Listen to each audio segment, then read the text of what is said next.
su conducta ha dado pie para que el Congreso de la República y los parlamentarios que han suscrito en todo caso la acusación constitucional dieran curso a esta inhabilitación y a esta acusación constitucional que hoy día ha sido aprobada en el Pleno.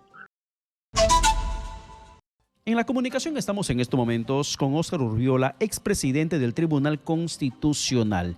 Y vamos a hablar en estos instantes con el doctor Urbiola sobre esta reciente decisión del Congreso de la República de inhabilitar por 5 años de ejercer función pública en contra de Zoraida Ábalos, la ex fiscal de la Nación, que está señalando que, por ejemplo, había llegado a sus oídos trascendidos de que la hermana de la fiscal de la Nación, Patricia Benavides, estaba haciendo lobby en contra de ella para que en el Congreso la inhabiliten.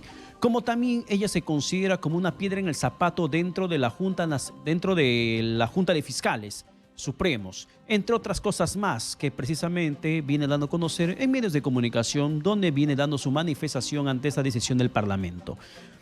Doctor Urbiola, buenas noches, bienvenido, exitosa. Muy buenas noches, señor Paredes. Un gusto estar en su programa. Muchas gracias, doctor Urbiola, por responder nuestro llamado y conversar con usted sobre este tema. ¿Justificada la decisión del Congreso sobre el ex fiscal de la Nación? Bueno, para opinar sobre cualquier expediente, sea penal, administrativo, laboral, y en este caso estamos frente a una acusación constitucional, no solamente por supuesta infracción de la Constitución, sino también por delitos que se le acusan, delitos de omisión, ¿no? Rehusamiento al cumplimiento de sus funciones y demora de actos funcionales, que están tipificados como delitos en el Código Penal. Es necesario tener a la vista el expediente. Sin embargo, como digamos la experiencia que tengo en la atención de la Administración de Justicia Constitucional, creo que es imprudente calificar si este proceso se ha llevado observando las normas del debido proceso, que es un derecho fundamental. Dejando, digamos, a salvo de que el Congreso haya tenido el cuidado de observar de manera escrupulosa el debido proceso, creo que el Congreso está ejercitando una función que le fija la Constitución, de aplicar las sanciones de inhabilitación cuando se trata de infracciones constitucionales y también de proceder a la acusación constitucional cuando se trata de la comisión de delitos que tendrán que ir al Ministerio Público y luego a la Corte Suprema para la aplicación de las sanciones si es que hubiese lugar, que podrían ser privativas de la libertad, tal como corresponde a la alta dignidad que ostenta la señora Ábalos, en este caso como fiscal suprema, ¿no? Entonces, estando a salvo de que el poder, en este caso legislativo, haya procedido observando el debido proceso, desde el punto de vista constitucional está ejerciendo una facultad que le reconoce la Constitución. Claro, pero doctor Urbiola, el hecho que, por ejemplo, Zoraida Ábalos haya decidido abrir una carpeta fiscal sobre un expresidente y no iniciar las investigaciones en ese momento, sino postergar para cuando este exmandatario termine su función presidencial, ¿termina siendo una infracción en la Constitución de no perseguir el delito, como señala esta decisión del Congreso de la República?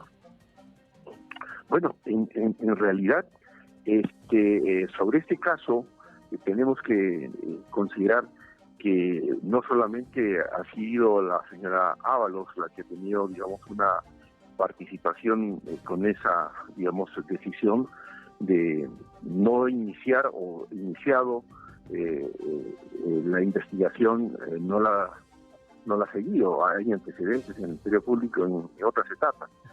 Sin embargo, teniendo en cuenta el ordenamiento constitucional y el actual ordenamiento penal, que hace una distinción entre lo que es la etapa de investigación y la etapa ya de la acusación, yo creo que evidentemente haya habido un incumplimiento por el hecho de que investigar es distinto a acusar. Y creo que no hay ningún impedimento constitucional ni legal bajo el nuevo régimen penal procesal vigente para que el Ministerio Público inicie una investigación preliminar a fin de preservar todos los elementos de convicción o de juicio que permitan más tarde hacer una investigación preparatoria y luego una acusación, que eso es lo que protege al presidente de la República en ejercicio de conformidad con lo que dispone el artículo 117. O sea, era una facultad de Zoraida Ábalos, más no era un delito que ella, o una infracción que ella diga, no lo investigo ahora, lo investigo después. Bueno, con esa actitud lo que puede ocurrir es que pruebas que pueden desaparecer no sean acopiadas en una investigación preliminar que se realice. Exacto, y cualquier disposición como la que dictó la señora Ábalos de archivar o de detener la investigación hasta cuando culmine el mandato del señor Castillo, yo creo que sí era una actitud que a la luz del ordenamiento tanto constitucional como procesal penal perjudicaba el cumplimiento de una función que es la de perseguir el delito y en todo caso presentar las acusaciones cuando la Constitución lo permita, de tal manera que la acumulación de evidencias y pruebas, si es que se llegara a probar la comisión de un delito y la responsabilidad de una determinada persona, podía verse perjudicada por su archivamiento o la detención de cualquier acto investigatorio. O sea, aunque sea una facultad de la fiscal disponer de cuándo exactamente investiga un presidente en funciones, en realidad estaba cometiendo una negligencia y por lo tanto una omisión de funciones. Claro, porque no es una facultad de si lo hago o no lo hago, lo debía haber hecho, porque ahí tenemos que tener en cuenta que si bien la Constitución establece que el señor presidente en ejercicio, cualquiera que sea, no solamente el señor Castillo, no puede ser acusado, a la luz de nuestra legislación penal vigente, que es posterior a la promulgación de la Constitución del 93, marca una gran diferencia entre lo que es las etapas de investigación, que son la investigación preliminar y la investigación preparatoria, y la acusación. Lo que impide el artículo 117 de la Constitución es la acusación, más no la investigación, y eso es lo que no se hizo oportunamente. Bueno, ¿y qué opinas sobre esa intervención de la Junta Nacional de Justicia, que pidió precisamente al Congreso que respete la autonomía del entonces fiscal de la Nación, de disponer que se investigue cuando estos mandatarios terminaran su periodo presidencial, respaldando la posición de Zoraida Ábalos cuando ella era fiscal de la Nación? Bueno, yo considero de que esa no es la función de la Junta Nacional de Justicia. Si bien la Junta Nacional de Justicia tiene una facultad para nombrar y también destituir a los jueces y fiscales en procesos disciplinarios que están debidamente, digamos, señalados no solamente en la ley de creación de la Junta Nacional de Justicia, sino también en sus reglamentos, creo que no lo faculta para poder hacer invocaciones o exhortaciones ante el Congreso de la República, que tendrá que conducir los procedimientos de acuerdo también a su reglamento. O sea que me parece a mí que no son oportunas. No son oportunas y no están dentro de las atribuciones que señala la ley de creación de la Junta Nacional de Justicia. Sin embargo, ¿este Congreso actúa de forma oportuna o por venganza política? Quiero llevarle al plano de los objetivos, si podría darnos una respuesta sobre esto, porque hay mucho cuestionamiento sobre lo que motiva realmente al Congreso para actuar sobre Zoraida Ábalos. Bueno, hay que tener en cuenta, señor Paredes, que el Congreso es un órgano político. Yo no me atrevería a decir que hay ánimo de venganza o cualquier otra motivación que no sea la que estrictamente aparezca de los expedientes que deben haberse conducido dentro de los cauces que señala la Constitución y el reglamento. Espero que sea así. Y como le dije al iniciar mi intervención, un abogado, aún el más joven de los abogados, no puede emitir una opinión respecto de un procedimiento si es que no ha visto el expediente. Es como pedirle a un médico que dé un diagnóstico sin haber visto la hoja clínica o la historia clínica.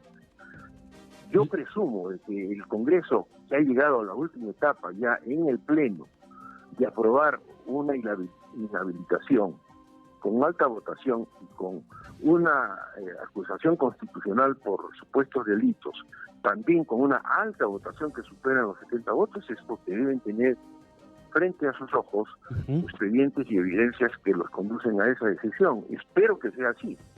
Si no es así, la señora Ábalos también tiene los mecanismos de defensa que le permite la ley que ella estime conveniente.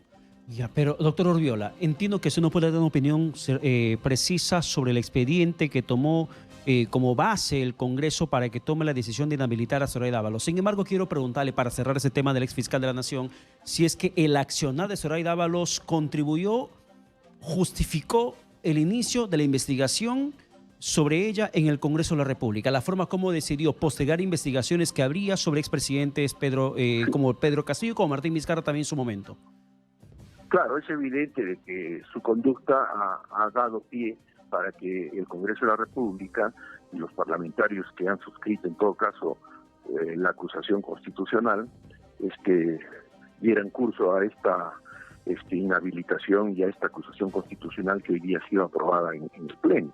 Obviamente, porque evidentemente la señora no debía haber detenido esa investigación porque exponía a una situación tan clara a que se puedan ocultar pruebas, teniendo ahora las evidencias de que efectivamente la conducta del presidente de la República y su entorno más próximo ha tenido esa característica, ¿no? De tratar de evadir la justicia, de interferir en la actuación de los órganos que tienen a su cargo la investigación de los delitos que se le atribuyen. Entonces, yo creo que sí, ahí ha habido una negligencia que en todo caso ha sido ya sancionada con una inhabilitación de 5 años.